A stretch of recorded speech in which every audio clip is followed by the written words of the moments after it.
with that because the summer school train is a lot of fun too. I will not.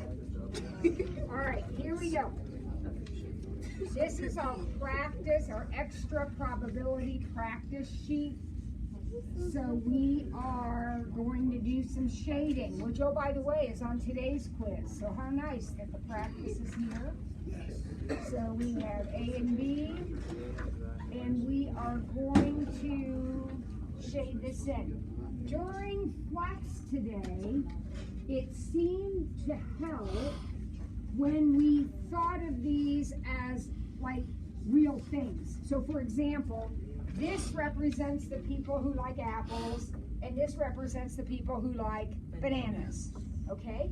So now, if we think of apples and bananas, what does this say to me? They don't like apples, so shade the people who don't like apples, and they do like bananas. You got to remember what that symbol means. That's the and. So where are the people who like bananas, but they don't like apples? Where are those people? Aren't they right here? Those are the people that only like bananas. This means not. All right, now we've got the next one. We have raspberries and strawberries. And we want to shade the people who what? Don't like raspberries. So we're going to shade everybody in the whole box who doesn't like raspberries. Well, be careful. You might be tempted just to shade here, but that's not right. You want everybody who doesn't like raspberries. There's the raspberry people, right? Shade everybody else. Everybody else. So you are shading everybody who doesn't like raspberries.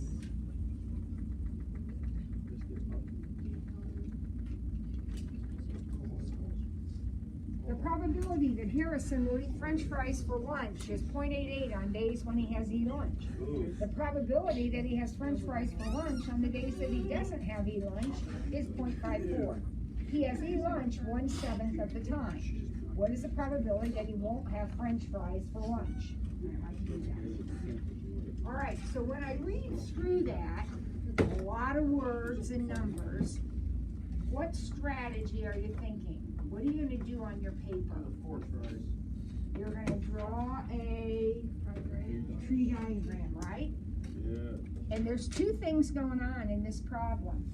We have e-lunch and we have French fries. So which one comes first? E-lunch. So we either have lunchy or we have lunch some other time. What is the probability that we have e-lunch? 1 out of 7. So the probability we don't have e-lunch would be 6 out of 7, right? So now we got our lunch period. Now we got to decide, are we going to have French fries or no French fries? Correct? If we have e-lunch, what's the probability we'll have French fries? 8.88, which means this one will be 0.12 because each little spike adds up to 1, right? So now we don't have e-lunch. What's our probability for French fries? 0.54, right? The probability he has French fries for lunch on the days he doesn't have e-lunch is 0.54, so this will be 0.46. Now read it carefully. What is the probability that he won't have French fries? So these are the ones you're looking at this time, right? All right, so what do we do? What do? We multiply this little branch right here. So we're going to take 1/7 times 0.12. We'll round it off to the 10,000 because that's the way our practice quiz was. And what do we get? 1/7 times 0.12. Point what? 0171. Is that right? 0171? Then we'll come down here and we'll do the same thing here. So we'll take 6 divided by 7 times 0.46. And we'll 0.3060. 66. I didn't get that. 0.39. Yeah, 0.39. 3942. Yeah. So we really can't mess that up. 6 divided by 7 times 0.46. 3943.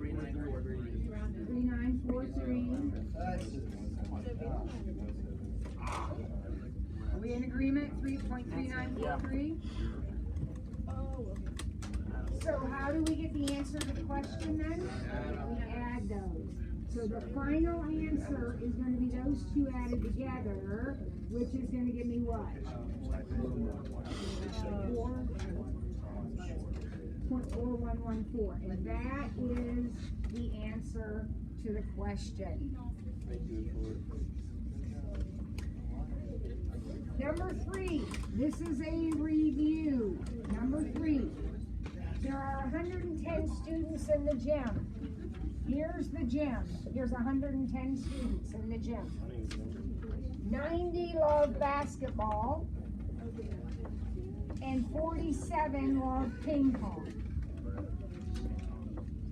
If 18 students don't care for either, so we got our basketball and our ping pong, we got 18 kids out here that don't care for either, how many like only basketball? Well, ironically, we just did something just like this. What is going through your head? How many kids are in these circles? There are not 110 kids in these circles. There's 92 kids in those circles. Why are there only 92 kids in the circles? Because there's 18 out here, right? So there's 92 in the circles. How many votes did you get when you lined them up in the gym and said, hey, do you like basketball? You got 137 votes. You said there were how many kids? 92. So how many voted twice? 45. Not a hard question. You're sitting there with a calculator. 45 voted twice. Those are the extras. So if the whole basketball circle is 90, then this would also be 45? And if the whole ping pong is 45, this is only 2?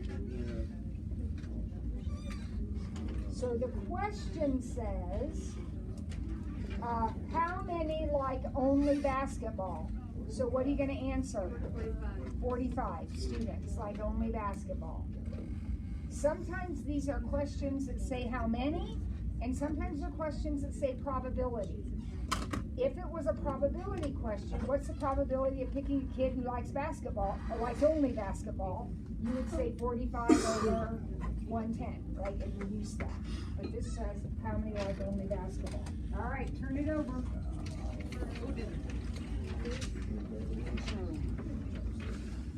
We got a nice little chart here. It's a probability distribution. What this chart means, make sure you understand what it means. In class 1, 60% like math, 20% like English, 10% like science, and 1% like art. Or 10% like art. Okay, understand how this works? Yes.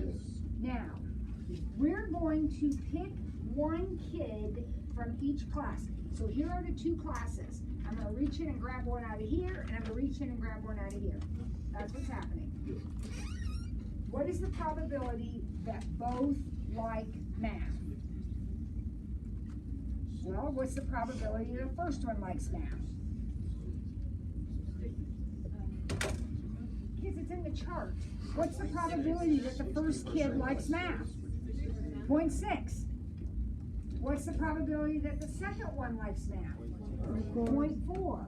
What do I do with these 2 numbers? I multiply them. 0.24. I multiply them.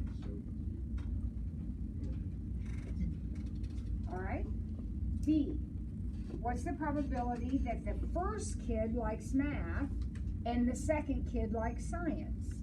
Well, what's the probability the first kid likes math? 0.6. And then the second one likes science? 0.2, so that's 0.12. What is the probability neither will like art? So they don't like art. First one would be 0.9, right? Read the chart. 10% like art. So what does that mean? 90% don't like art. And then what about for the second one? Another 0.9, so 0.81. What is the probability that one will like science and the other will like English? All right, so let's look at our classes. Let's get science.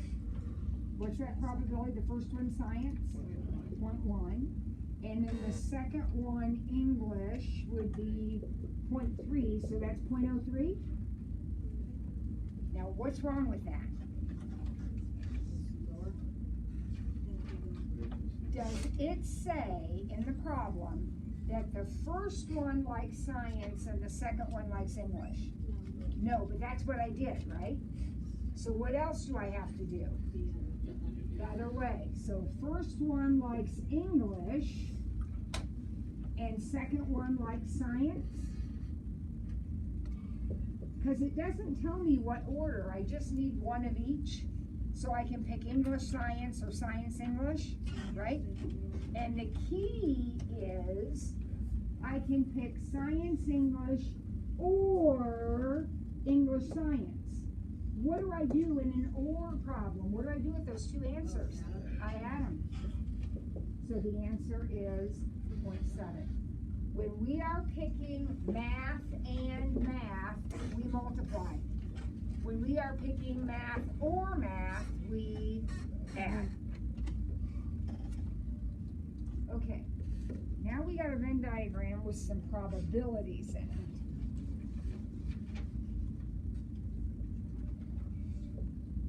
All right, so here we go. These are probabilities. So, gang, if these are probabilities, and what this means is the probability of A is 0.7, the probability of B is 0.5, and the probability of A and B is 0.3. That means and. It's the same as the word and, writing the word and. We just don't write the word and, we use the symbol. Okay? If these are probabilities, what does the total have to add up to? 1. So it's like no one ever writes that up there, but you can if you want. That's the total probability. Everything has to add up to 1. So whatever you put in all these sections has to ultimately add up to 1. Okay? Now, this means the whole A ball, and this means the whole B ball. I can't really mark those yet. But what does this mean? A and B.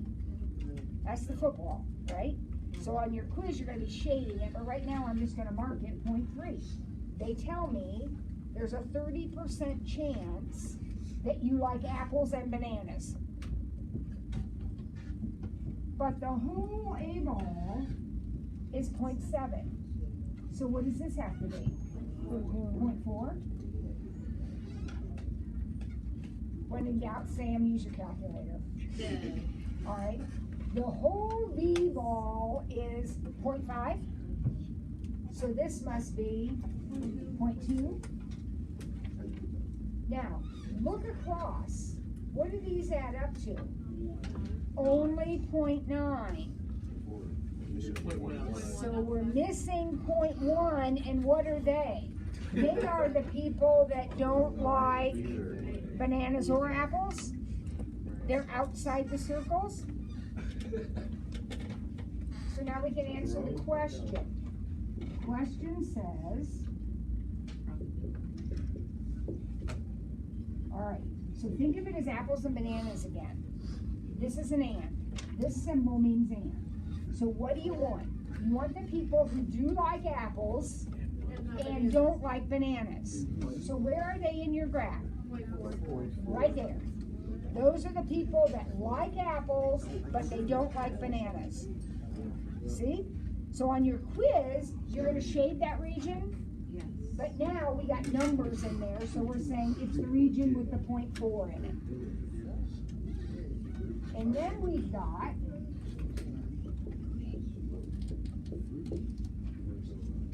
all right, now again, what does this mean in terms of apples and bananas? This is the people that don't like apples and they don't like bananas. The 0.1. Yeah, if you do not like apples and you do not like bananas, then you're out here, right? So on the quiz, you're going to be shading, so you would shade outside. But on this paper, you're giving me the number that represents that section, which is 0.1. Same concept. Okay? All right. Let's take our quiz, and when you are finished with it, you may go to lunch.